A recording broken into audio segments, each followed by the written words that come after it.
اعوذ باللہ من الشیطان الرجیم بسم اللہ الرحمن الرحیم السلام علیکم ورحمۃ اللہ وبرکاتہ۔ آج پھر آپ کو اپنے پروگرام آپ کے اپنے چینل انمول قرآن میں خوش آمدید کہتی ہوں، اس دعا کے ساتھ کہ اللہ تعالی ہمیں قرآن پاک کو ترتیب کے ساتھ، تجوید کے ساتھ بہتر طریقے سے پڑھ کر اس کی تعلیم کو عام کرنے کی توفیق دے۔ اللہ تعالیٰ سے دعا ہے کہ ہمیں بہتر طریقے سے قرآن پاک کو پڑھیں اور دوسروں کو بھی اس کی تعلیم دیں۔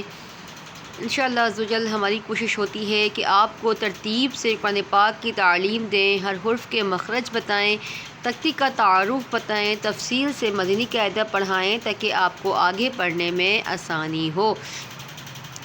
بس آپ کو ہمارا تھوڑا سا ساتھ دینا ہوگا، چینل کو لائک اور سبسکرائب کرنا ہوگا، ویڈیو کو شیئر کرنا ہوگا تاکہ آپ کے ذریعے سے بھی دوسرے لوگ قرآن پاک کی تعلیم بہتر طریقے سے حاصل کر سکیں۔ ہمیں بتائیں آپ کو ہمارا پڑھانا کیسا لگ رہا ہے، اپنی ایڈوائس بھی ہمیں دے سکتے ہیں، ہمیں بتا سکتے ہیں، کوئی غلطی ہوتی ہے تو بھی ہمیں ہماری رہنمائی کر سکتے ہیں۔ انشاءاللہ عزوجل ہماری کوشش ہوگی کہ اس پر عمل کیا جائے، آپ کو بہتر انداز سے، بہتر طریقے سے قرآن پاک کی تعلیم دی جائے۔ یہ میرا نہیں، آپ کا اپنا چینل ہے، کیونکہ ہماری کوشش یہی ہے کہ میری ان بہنوں تک، ان ماؤں تک قرآن پاک کی تعلیم بہتر طریقے سے پہنچانا جو پہلے کا قرآن پاک پڑھی ہوئی ہیں۔ بہت ساری غلطیاں ہیں، تختی کے نام نہیں پتہ، تعارف نہیں پتہ، مخرج یاد نہیں ہوتے، تو میری کوشش ہوتی ہے کہ ان لوگوں کو بہتر طریقے سے، بہتر انداز سے قرآن پاک کی تعلیم پہنچائیں۔ تو آپ بھی ہمارا ساتھ دیں، ہمیں بتائیں آپ کو ہمارا پڑھانا کیسا لگ رہا ہے، کوئی غلطی ہوتی ہے تو ہماری رہنمائی بھی فرمائیں۔ اگر آن لائن قرآن پاک پڑھنا چاہتے ہیں یا اپنے بچوں کو پڑھانا چاہتے ہیں، حفظ مکمل کرنا چاہتے ہیں تو مجھ سے رابطہ بھی کر سکتے ہیں۔ ڈسکرپشن میں میرا نمبر موجود ہے۔ تختی نمبر 12 ہم نے ختم کیا، تختی نمبر 13 بھی الحمدللہ مکمل ہو چکا ہے۔ تختی نمبر ہم 14 کا آغاز کیا تھا۔ نون ساکن اور تنوین کے 2 قاعدے جو بقیہ تھے وہ میں نے آپ کو سمجھائے تھے۔ پھر بھی کوئی بات سمجھ میں نہیں آتی تو آپ مجھ سے پوچھ سکتے ہیں، پچھلی ویڈیو میں جا کے دیکھ سکتے ہیں۔ انشاءاللہ عزوجل آپ کو پڑھنے میں آسانی ہوگی۔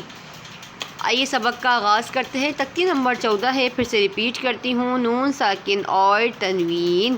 نون ساکن اور تنوین کے 2 قاعدے ہم نے پہلے پڑھے تھے، یہ ہیں 2 قاعدے مزید، ادغام اور اقلاب۔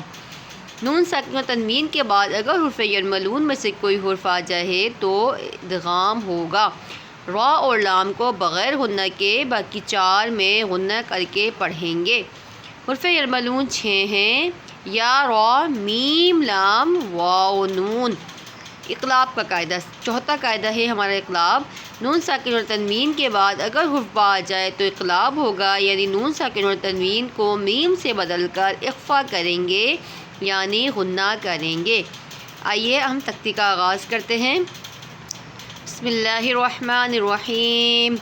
میم، نون، یا زبر مئی، یا زبر یا، مئی یا، قاف، واو پیش قو، من یقو، لام پیش لو، من یقولو، میم، نون، واو زیر میو، واو زبر وا، میو وا، را زبر را، میو ورا، قاف، لام زیر قل، میو ورا قل، جیم، نون زبر جن، نون زبر نا، جنہ، تا زیر تی، جنتی، میو ورا قل جنتی، میم، نون، یا زیر می، یا، واو زبر یو، من یو، میم 2 زیر من، من یومن، میم، نون، واو زیر میو، واو زبر وا، میو وا، لام، یا زیر لج، میو ولج، یا 2 زیر ین، میو ولجن۔ دیکھیں نون ساکن کے بعد یا آ رہا ہے حرف یرملون میں سے تو ادغام ہوگا، قو پہ واو مدہ ہوگا۔ نون ساکن کے بعد واو آ رہا ہے تو ادغام ہوگا، نون ساکن کے بعد یا آ رہا ہے تو بھی ادغام ہوگا، اور نون ساکن کے بعد واو آ رہا ہے تو بھی ادغام ہوگا۔ ٹھیک ہے، امید ہے آپ کو ہمارا پڑھانا سمجھ میں آ رہا ہوگا۔ آج آئیے ہم ریپیٹ کر لیتے ہیں۔ من یقول من ورق الجنت من یوم من ولی۔